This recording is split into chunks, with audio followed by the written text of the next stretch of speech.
Steve, good morning. So how was this finally decided? Well, Michael, very dramatic 24 hours. Of course, starting around about this time yesterday when Boris Johnson withdrew from the race and when we all woke up in London this morning, the big story was, well, will Penny Mordaunt make it to 100 nominations? So it would then go to a ballot where they would have to go to the members or not. Now, what happened, it was incredibly dramatic. It was just minutes before that 2 p.m. deadline here. Penny Mordaunt withdrew.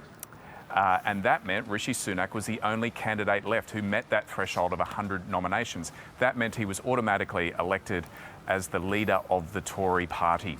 As you mentioned, 42 years old. He's been in Parliament for about 7.5 years, so relatively inexperienced when it comes to politics, yet had a real baptism of fire here as Chancellor of the Exchequer, their equivalent of Treasurer during the COVID crisis, and of course quit. And that triggered, in the end, the resignation of Boris Johnson. Now, he's got some real challenges ahead, Michael, and he acknowledged them today.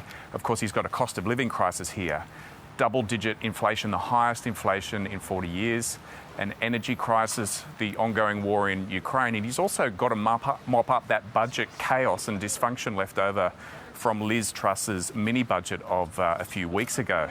And he acknowledged some of those problems when he spoke very briefly today after assuming the leadership.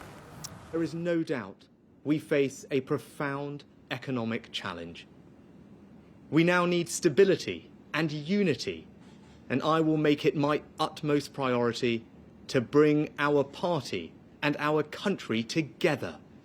So what are the next steps, Steve? When does Rishi Sunak formally take over from Liz Truss? Well, that is going to be within the next 24 hours. What's going to happen is tomorrow morning local time, Liz Truss is going to chair a cabinet meeting. Then she'll probably come out the front of number 10 here and make a few final comments before going to Buckingham Palace, where she will hand in her resignation to King Charles.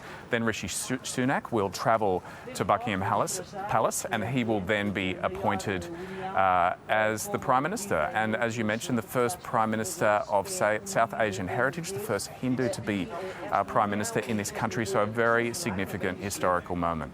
Big day indeed. Steve Kinane in London. Thank you.